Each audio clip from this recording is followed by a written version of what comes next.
The skies of Europe when numbers became a weapon by early 1944, Germany's cities trembled under constant attack.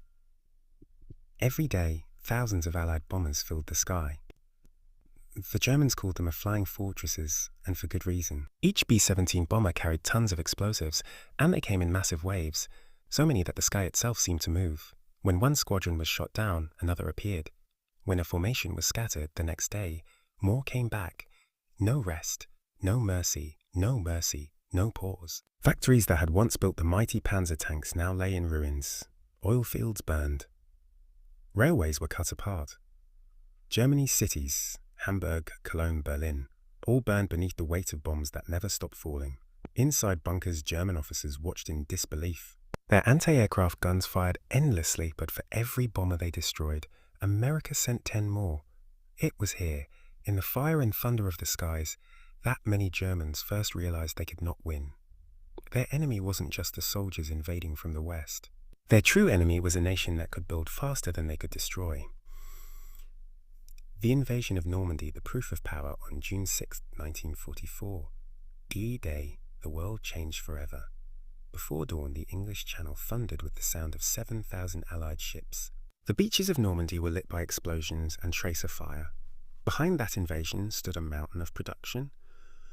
Every rifle, every bullet, every landing craft, every plane above the beaches, built by American hands. While German soldiers defended the cliffs with bravery and skill, they faced a storm they could never hope to stop. No matter how many tanks they destroyed, more kept arriving. No matter how many troops they killed, the next wave followed. Germany's once proud divisions began to crumble. They were running out of fuel, ammunition, and hope. Even the feared Tiger tanks were being outnumbered 5-1. When one was destroyed, it was gone forever. When a Sherman tank was lost, 3 more were already on the way. D-Day wasn't just a battle for France. It was a symbol of what industrial power could do. It proved that wars were no longer won by who had the best weapons, but by who could build them fastest. The fall of the Luftwaffe, the German Air Force, the Luftwaffe, had once dominated the skies. In 1940, it terrified Europe. By 1944, it was dying. America's factories were producing nearly 100,000 aircraft a year, more than Japan and Germany combined. Pilots trained in hundreds of new bases. Fuel was plentiful. Engines were mass-produced. The Luftwaffe's aces, once legends, now faced hundreds of bombers and fighters at once. They fought bravely, but every loss was permanent. Germany could not replace its pilots or planes fast enough. By the summer of 1944, Allied air superiority was total. Every train, every truck, every tank that moved in daylight was destroyed. German generals began traveling by night. They had lost the skies, and with it, the war. The factories that never slept while Europe burned, the heart of America never slept. In Michigan, entire cities glowed at night from the light of steel furnaces. In California, women worked long shifts building aircraft wings and engines. In Kansas, young men who had never seen the ocean were building ships. Everywhere, the rhythm of industry became the pulse of victory. Ford's Willow Run factory, once a car plant, was producing a new bomber every hour, 24 hours a day. Henry Kaiser's shipyards were launching a Liberty ship every few days. The scale was beyond belief. No other nation had ever done this before. It wasn't just about weapons, it was about willpower, organization, and unity. Japan faces the storm far across the Pacific. Japan's empire was collapsing. Their navy, once the strongest in the Pacific, had been shattered at Midway in the Mariana Islands. American submarines now hunted their supply ships relentlessly. By 1944, Japan had lost access to most of its oil. Planes were grounded. Ships sat idle. Factories struggled without materials. Yet across the ocean, America's shipyards were turning out aircraft carriers faster than Japan could sink them. Each new carrier brought hundreds of planes. Each plane brought a new wave of destruction. When the US invaded the Philippines, Japan sent what was left of its navy, the Battle of Leyte Gulf. It became one of the largest naval battles in history, and Japan lost almost everything. That battle proved the final truth. Japan could no longer replace what it lost. America could. The realization by late 1944, both Germany and Japan understood the truth. Not through speeches or reports, but through silence. Silence in their factories, where machines no longer ran. Silence in their skies where their own planes were gone. Silence in their cities where lights no longer shone. In contrast, America's war machine was still accelerating. It wasn't slowing down. It was reaching its peak. Tanks rolled off assembly lines by the thousands. Bombers flew out of hangars faster than pilots could be trained. Ships launched daily. Even while the war raged, new technology was already in development. Radar, jet engines, and something far more powerful that no one yet fully understood. Germany collapses by December 1944. Hitler launched one final desperate offensive, the Battle of the Bulge. It was meant to split the Allied armies and force peace. For a few weeks, the snow-covered forests of Belgium echoed with explosions and tank battles, but the offensive quickly failed. Germany simply didn't have enough fuel or ammunition to sustain the attack. Meanwhile, American supply lines stretched endlessly. Trucks carried food, fuel, and shells day and night. For every German tank that broke through, 10 more American tanks rolled forward. When the smoke cleared, Germany had lost its last reserves. Its armies were broken, its skies empty, its factories silent. The Reich that once dreamed of 1,000 years was collapsing in just 12. Japan's final struggle in 1945, Japan stood alone. Its cities were burning. Its soldiers still fought fiercely on islands like Iwo Jima and Okinawa, but the outcome was clear. For every Japanese soldier, there were 10 Americans. For every Japanese plane, there were 50 American ones. The B-29 Superfortress, the most advanced bomber in the world, now flew directly from Pacific bases to the Japanese mainland. Entire cities vanished in a single night of bombing. Tokyo, Osaka, Nagoya all turned to ashes. The Japanese government still refused to surrender. They believed America would grow tired, that their people would demand peace. But they didn't understand. America's people were the war machine. They had built this victory with their own hands, and they would finish it. The day of realization in the summer of 1945, Japan saw what true industrial might could create. Not just ships or planes, but the most powerful weapon in history. On August 6, 1945, a single American B-29 dropped the atomic bomb over Hiroshima.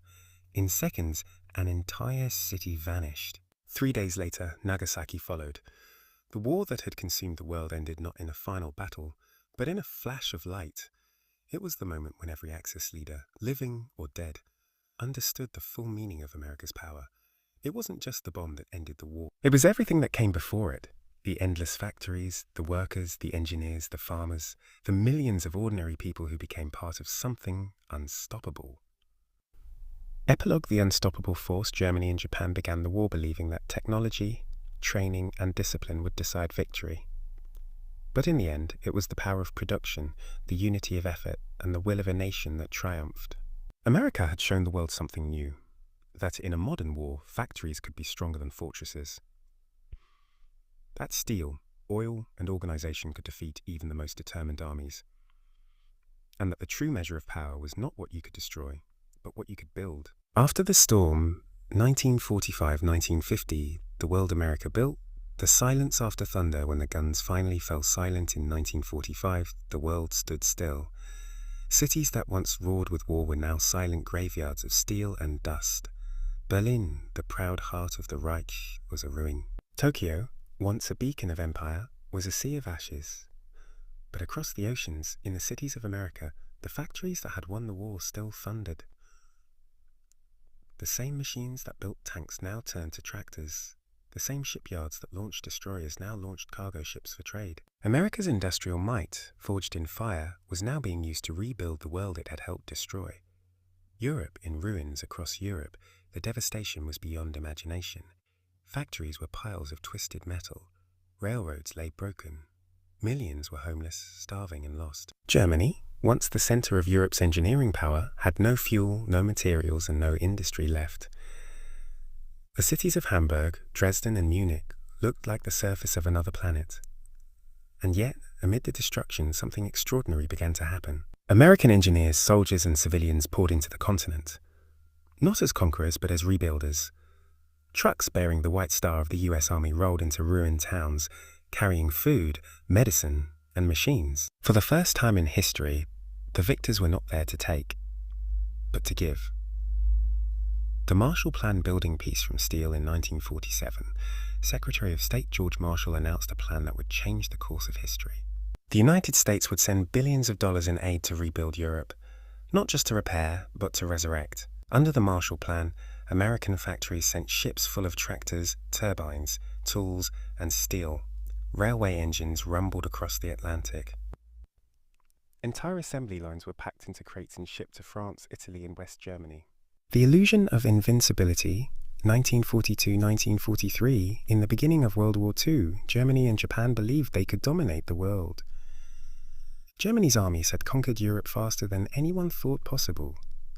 France had fallen in just 6 weeks. Britain was barely holding on. German tanks rolled through cities, and the Luftwaffe ruled the skies. On the other side of the world, Japan had attacked Pearl Harbor and expanded deep into Asia and the Pacific. Their planes, ships, and soldiers seemed unbeatable. They believed their discipline and superior design would win the war. At that time, both Germany and Japan thought America was weak and slow, a country that didn't have the will or ability to fight a total war. But they didn't understand what was coming. In 1942, the Axis powers were confident. Germany built tanks like the Tiger, huge, powerful machines designed with precision. Japan had the Zero fighter, fast, elegant, deadly. They valued quality above everything, but their perfectionism came with a price. It was slow, expensive, and limited. Every tank, every plane took time. Every pilot took years to train. Meanwhile, America was learning. Factories that once built cars, radios, and farm tools began producing tanks, planes, and ships. At first, there were mistakes. Production was slow, supplies were short, but once American industry began to move, it didn't stop. By late 1942, something incredible was happening. American shipyards were launching new Liberty ships every few days. Factories were turning out thousands of planes every month. Car companies were making tanks instead of cars. And women were joining the workforce in record numbers, becoming the strength behind the machines. The phrase arsenal of democracy wasn't just words anymore. It was becoming real. Germany didn't believe the reports at first. How could anyone build so many machines so fast? Hitler demanded new designs, new weapons, bigger tanks, faster rockets. But even the best engineers couldn't keep up. German factories were stretched to their limits. Resources were running out. Allied bombing raids destroyed more each week. In America, the opposite was true. New factories were being built faster than bombs could destroy them. New workers were being trained faster than soldiers could fall. Every time a plane or tank was lost, another was already on its way. By 1943, the difference began to show on the battlefield. In North Africa, German commander Erwin Rommel realized something strange. Every time he destroyed an Allied convoy, another arrived within days. He once said, "We are fighting an enemy that is everywhere. Their supply never ends." In Russia, the German army fought brutal battles at Kursk, but the Soviets, supplied by American factories through Lend-Lease, had more tanks, more trucks, and more food. The balance of power was shifting. In the Pacific, Japan was facing the same truth. After losing 4 carriers at Midway, Japan could not rebuild its fleet. Their planes were still excellent, but their factories could not replace what was lost. America, on the other hand, was launching new ships and planes every week. By the end of 1943, American forces had more planes in the Pacific than Japan had ever built in total. The Japanese Zero, once feared, was being outnumbered and outclassed by the new American Hellcat. For every Japanese plane shot down, 10 new American planes appeared. Skies that once belonged to Japan now belonged to the United States. As 1943 ended, German and Japanese commanders began to understand what was happening. They were not just fighting soldiers, they were fighting a machine that never stopped. A country that could lose 1,000 planes and replace them without hesitation. A nation that had turned every farm, every town, and every city into part of the war effort. The realization was slow, but it was spreading. The Axis was still fighting, but now they were fighting time, production, and numbers they could never match. By the start of 1944, the storm was building. In Europe, Allied bombers filled the skies. In the Pacific, island after island fell. Behind it all was not just strategy, but steel. Millions of tons of it, built by hands that never stopped working.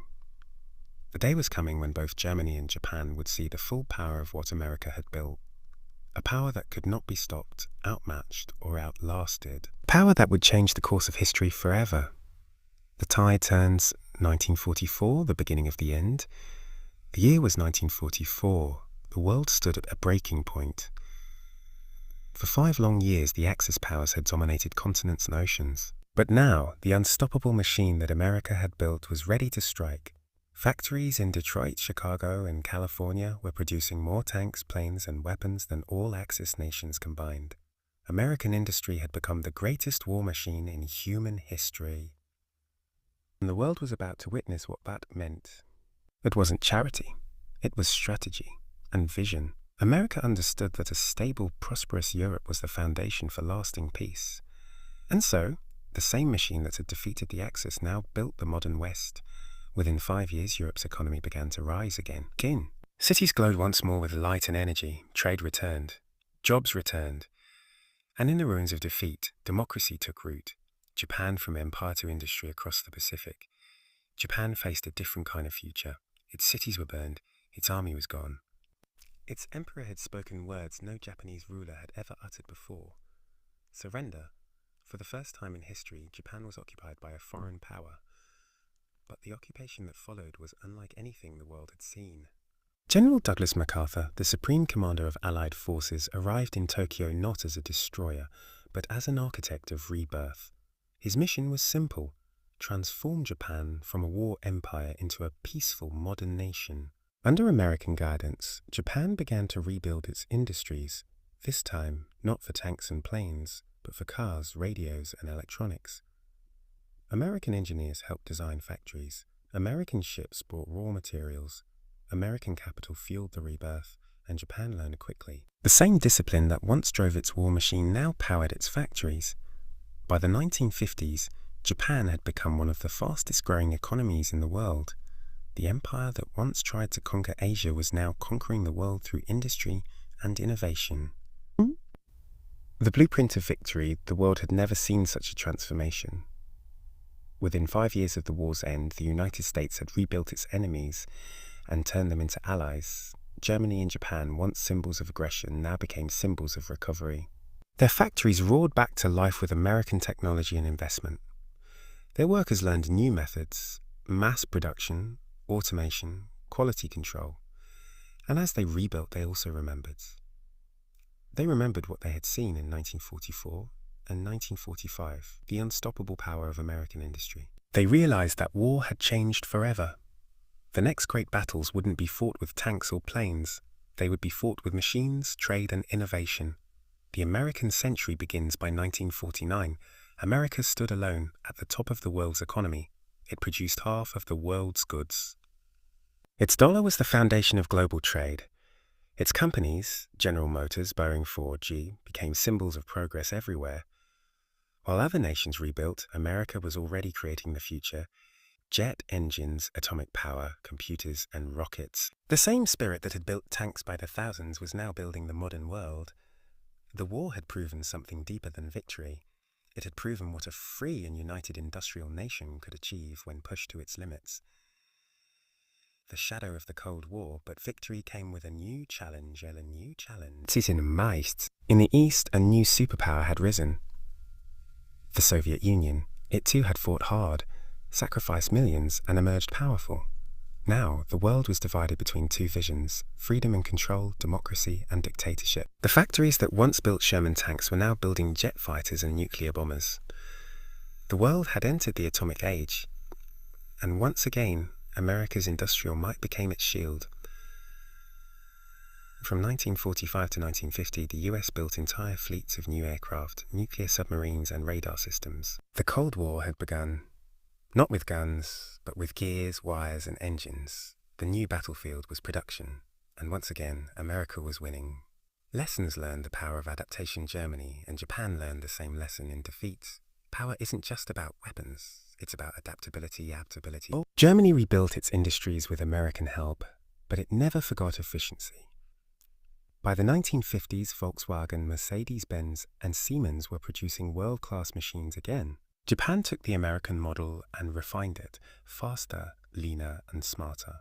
Companies like Toyota, Sony, and Panasonic emerged from the ashes of war to dominate global markets. And every one of them was a symbol of the industrial miracle that had begun in the factories of the 1940s.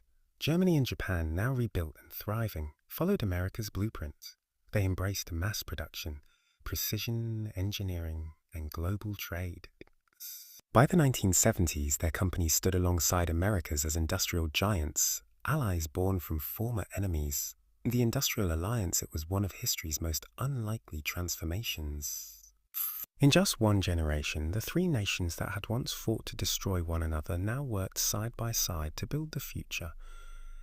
American cars carried German engines, Japanese electronics powered American homes, German optics guided American spacecraft. Factories that had once built weapons now built wonders. Airliners replaced bombers, computers replaced command centers, trade routes replaced battle lines.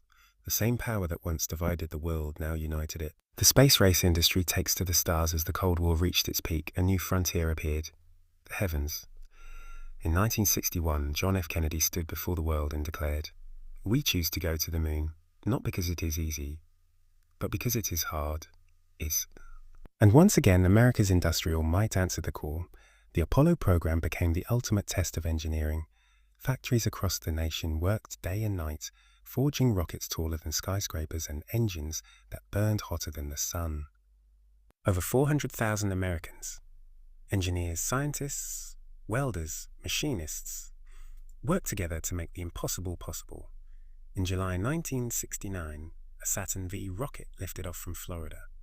At its core were the same principles that had powered America's victory decades earlier: precision, production, and purpose. Well, when Neil Armstrong stepped onto the moon, the world saw more than a man. It saw the triumph of human industry, a testament that the same system that could build a bomber could also build a bridge to the stars. Japan's rise and the German miracle by the 1970s, the story had come full circle. Full circle. Japan's factories, rebuilt under American guidance, became the envy of the world.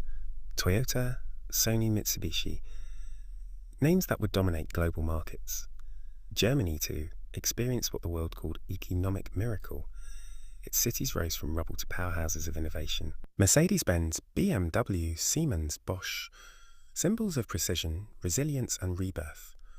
Together, these nations formed the industrial core of a new, interconnected planet. Trade, not war, was now the measure of power. And at the center of it all was the idea born in the 1940s, that freedom and innovation, when combined with industry, could change everything. The digital revolution, the new arsenal by the 1980s, the machines had changed, but the spirit had not. Silicon replaced steel, circuits replaced rivets. The new factories were no longer filled with smoke, but with light, the glow of computer screens. America once again led the charge. Companies like IBM, Intel, Microsoft, and Apple carried the same DNA as Ford and Boeing: mass production, innovation, and relentless ambition. Japan mastered miniaturization and quality control, reshaping electronics and robotics. Germany perfected precision manufacturing and automotive excellence. The new battlefield was not land or sea, it was technology. And once again, the same three nations that had fought in blood now competed in brilliance. The echo of industry, the 21st century, the world that emerged in the 2000s was built on that same industrial foundation. Global supply chains, automation, space exploration, digital empires.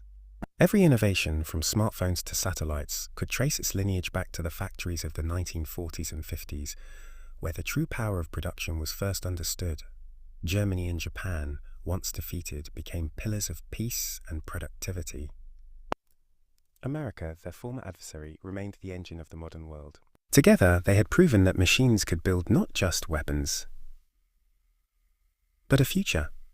The moral of power in the end, the story of America's industrial might, is not one of domination, but transformation. It's the story of how the gears of war became the gears of peace, how the factories that once forged destruction became the forges of progress. Germany and Japan learned a lesson that reshaped history.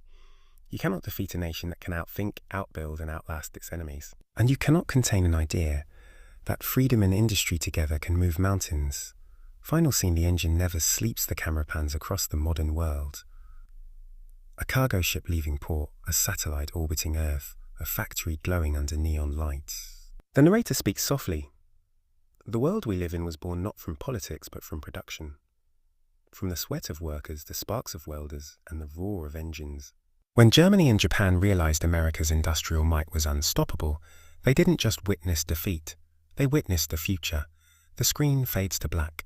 A faint rumble echoes, the sound of an engine turning over. Text appears, the arsenal of democracy never sleeps.